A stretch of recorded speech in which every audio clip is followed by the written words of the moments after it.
जननीं शारदां देवीं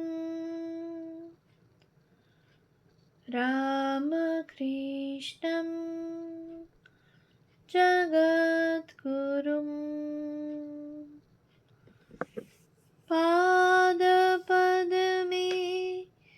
त्वयोश्रित्वा प्रणमामि মুহুর্মুহু। পূজনীয় স্বামী লোকেশ্বরানন্দজি মহারাজের সম্পাদনায় রচিত শতরূপী সারদা গ্রন্থ থেকে পাঠ।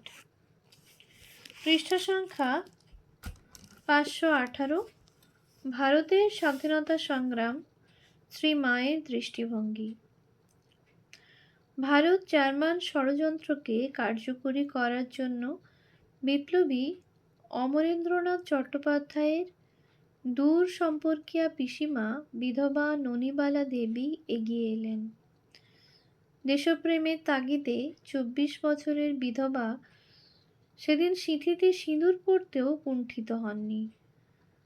মায়ের মন্ত্রশিষ্য রামচন্দ্র মজুমদার 1915 খ্রিস্টাব্দে 3 নং রেগুলেশনে বন্দী হলে তার কাছে গচ্ছিত মাউজার পিস্তলটি কোথায় আছে জানার জন্য বিধবা ননিবালা দেবী তার স্ত্রী সেজে জেলে তার সঙ্গে দেখা করেন। উৎস স্বাধীনতা সংগ্রামী বাংলার নারী, পৃষ্ঠা 37। 1917 খ্রিস্টাব্দে পেশোয়ার থেকে বন্দি করে তাকে কাশীতে আনা হলো। অকথ্য নির্যাতন সত্ত্বেও তার কাছ থেকে কোনো স্বীকারোক্তি আদায় করা সম্ভব হলো না। তখন তাকে কলকাতার প্রেসিডেন্সি জেলে স্থানান্তরিত করা হলো।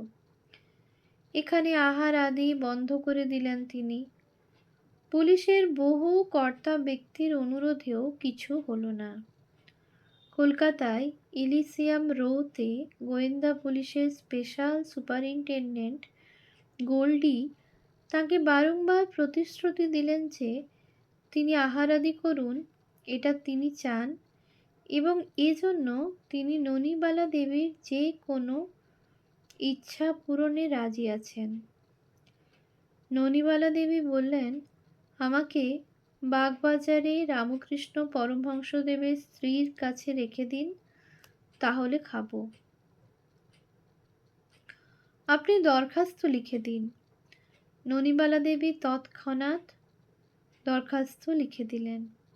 গোল্ডি সেটা নিয়ে ছিঁড়ে দলা পাকিয়ে ছেঁড়া কাগজের টুকরিতে ফেলে দিলেন। আহত সিংহীর মতো ননিবালা দেবী সঙ্গে সঙ্গে প্রচণ্ড এক চড় বসিয়ে দিলেন গোল্ডির মুখে। দ্বিতীয় চড়টি বসাবার আগেই উপস্থিত গোয়েন্দা কর্মচারীরা তার উদ্যত হাতকে চেপে ধরে বলল, পিসিমা, করেন কি করেন কি?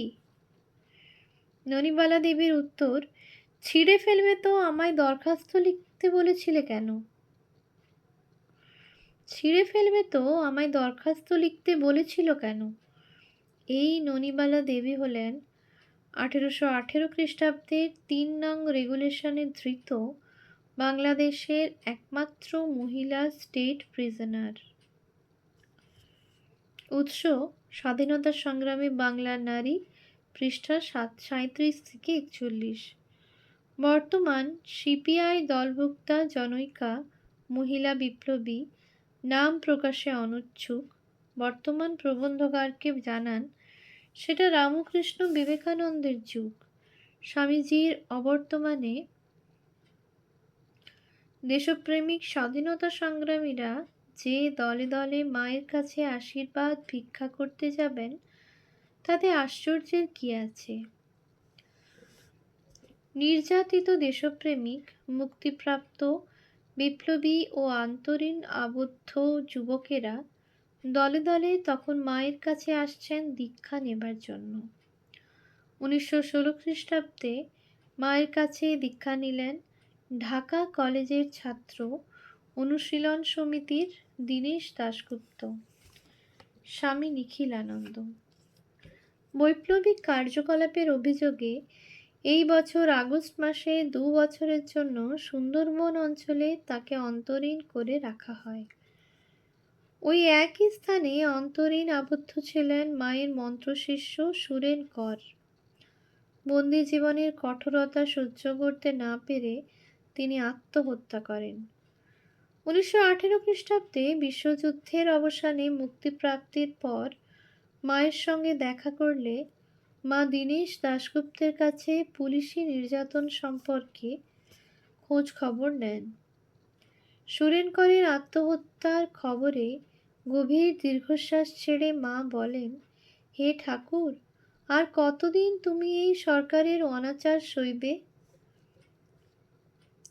উৎস Prabuddha Bharata, volume L1X, 1954, pp 458-460, Holy Mother Swami Nikhilananda, Ramakrishna Vivekananda centre, New York, 1962, page 169।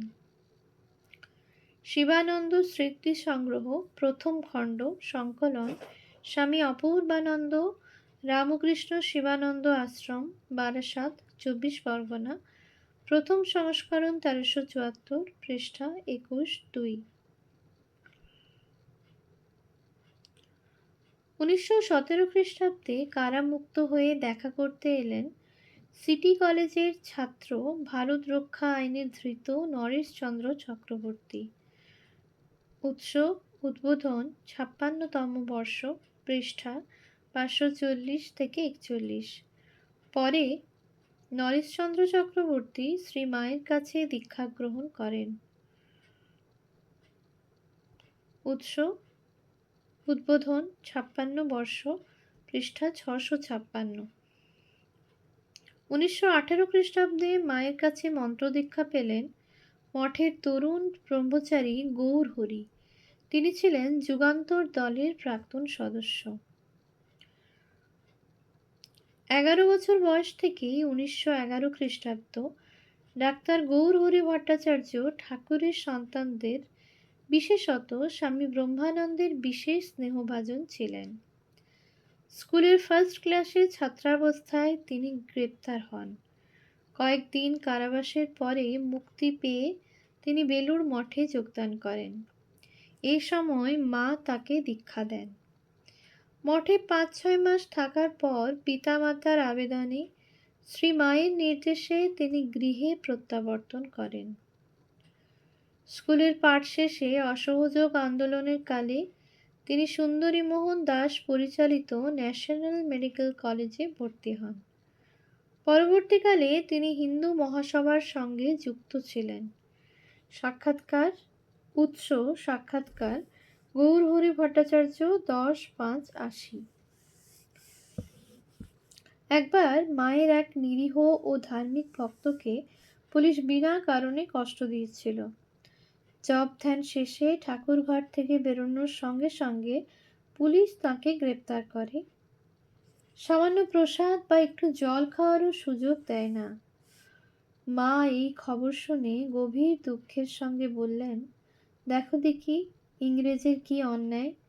আমার ভালো ছেলে, তাকে শুধু শুধু কষ্ট দিলে, মুখে একটু ঠাকুরের প্রসাদ দিতেও দিলে না। এই ইংরেজের রাজ্য কি থাকবে? উৎস শ্রীমা সারদা দেবী, পৃষ্ঠা 512।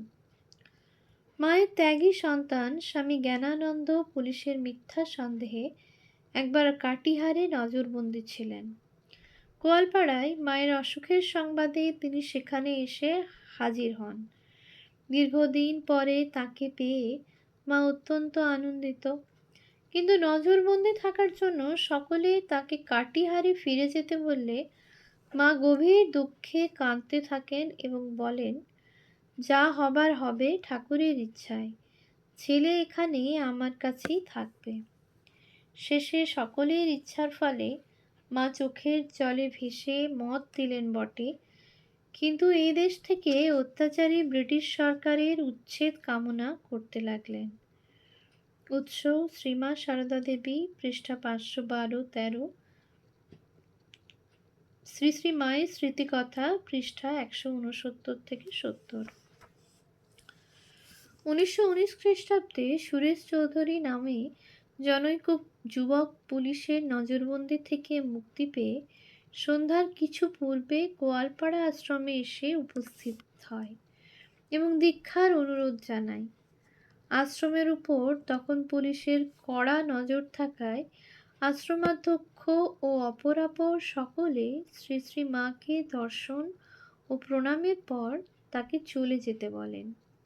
মা এই খবর পেয়ে স্বামী ঈশানানন্দকে বলেন, আহা বরদা, ছেলেটি কত কষ্ট পেয়ে ব্যাকুল হয়ে বিষ্ণুপুর থেকে হাঁটতে হাঁটতে সোজা আমার কাছে ছুটে এসেছে। তুমি যদি আজ রাত্রিটা গ্রামের কোনো লোকের বাড়িতে বা বৈঠকখানায় তাকে রাখবার ব্যবস্থা করতে পারো, তাহলে কাল সকালেই আমি দীক্ষা দিয়ে ওকে পাঠিয়ে দেব। তাই হলো। পরদিন খুব সকালে পথের মাঝে নিকটবর্তী পুকুর থেকে সামান্য জল এনে আসনের অভাবে খড় পেতে তৃণাসনে বসে সুরেশ চৌধুরীকে দীক্ষা দিয়ে মা তাকে অন্যত্র চলে যেতে বললেন। উৎস মাতৃ সান্নিধ্যে, পৃষ্ঠা 110 থেকে 12। শ্রী শ্রী মায়ের কথা, দ্বিতীয় ভাগ, পৃষ্ঠা 210। তৎকালে ম্যালেরিয়া প্রপীড়িত, অশিক্ষা কবলিত, দূরধিগম্য গোয়ালপাড়া ও জয়রামবাটিতে সরকার বহু দেশপ্রেমিক যুবককে অন্তরীণ করে রেখেছিল। স্বামী শারদেশানন্দ লিখছেন, এই অঞ্চলের প্রায় প্রত্যেক থানাতেই ঐরূপ অন্তরীণ যুবক দেখা যাইত। তাহাদের মধ্যে মায়ের স্নেহাশীর্বাদের পাত্রগণও ছিলেন। মায়ের মন তাহাদের জন্য উৎকণ্ঠিত থাকত। কেহ কেহ সুবিধামতো পত্র লিখিতেন। সেই সকল পত্রে পুলিশের ছাপ মারা থাকায় দেখিয়া দেখিয়া দেখিয়া মা চিনিয়াছিলেন। এইরূপ পত্র পাইলেই মা হাতে করিয়া অশ্রুপূর্ণ লোচনে অনেকক্ষণ চাহিয়া থাকিতেন সেই পুলিশের ছাপের দিকে। কখনো কখনো দু একটি বাক্যে তাহার রুদ্ধ হৃদয় বেদনা ফুটিয়াও বাহির হইয়া পড়িত।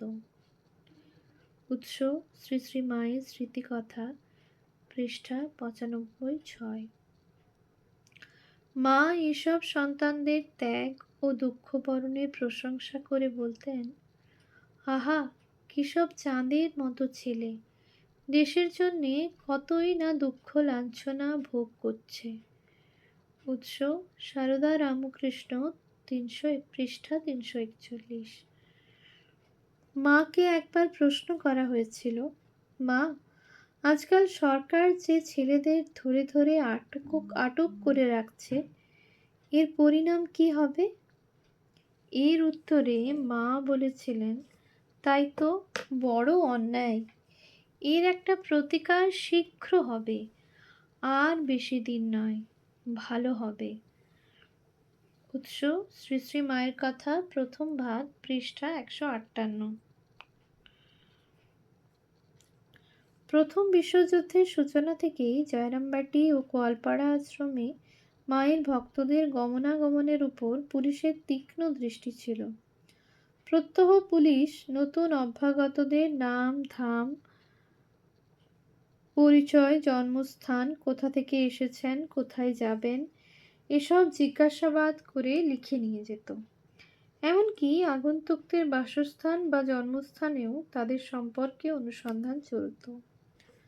পুলিশের খাতায় যাতে নাম না ওঠে, এজন্য রাজনীতির সঙ্গে সম্পর্কযুক্ত সন্তানেরা সকালে এসে সন্ধ্যার পূর্বেই চলে যেতেন। জয়রামবাটির মায়ের বাড়ি পুলিশের খাতায় মাতাজির আশ্রম নামে পরিচিত ছিল। সেখানে সর্বক্ষণ পাহারা দেবার জন্য চৌকিদারের উপর একজন দফাদারও নিযুক্ত হয়েছিল। স্বামী শারদেশানন্দ লিখছেন, চৌকিদার ও দফাদারের ঘন ঘন যাতায়াত আর জিজ্ঞাসাবাদ বিরক্তিকর হইয়া উঠিয়াছিল। উৎস শ্রী শ্রী মায়ের স্মৃতিকথা, পৃষ্ঠা 173, শ্রীমা সারদা দেবী, পৃষ্ঠা 309, মাতৃ সান্নিধ্যে, পৃষ্ঠা 59-60। কামারপুকুরের ৩-৪ মাইল পূর্বে নবাসন গ্রামে স্থানীয় ভক্তদের উদ্যোগে একটি ছোট আশ্রম প্রতিষ্ঠিত হয়। আরামবাগ চাঁপাডাঙ্গার পথে জয়রামবাটিতে যাতায়াতকারী ভক্তরা এখানে বিশ্রাম করতেন। পুলিশের উপদ্রবে এই আশ্রমটি উঠে যায়। দ্রষ্টব্য শ্রী শ্রী মায়ের স্মৃতিকথা, পৃষ্ঠা ১৭৪। রাত্রিতে তথাকার অর্থাৎ জয়রামবাটির চৌকিদার আসিয়া আমাদের নাম ধাম সব লিখিয়া লইয়া গেল। ১৯১৪। উদ্বোধন ৭৪ বর্ষ, পৃষ্ঠা ৪২৮। পুলিশের গতিবিধি মা কখনোই প্রীতির চোখে দেখতেন না, আবার এজন্য ভয় প্রকাশও করতেন না। কোনো দেশপ্রেমিক ভক্ত সম্পর্কে তার কাছে প্রশ্ন করলে তিনি বলতেন, কে স্বদেশী আর কে বিদেশী তা আমি কি জানি, সবাই আমার কাছে সমান, সবাই আমার ছেলে। মা বলে এসে দাঁড়ালে সবাইকে আমি আশীর্বাদ করি। পৃষ্ঠা। উৎস সারদা রামকৃষ্ণ, পৃষ্ঠা ৩৪১।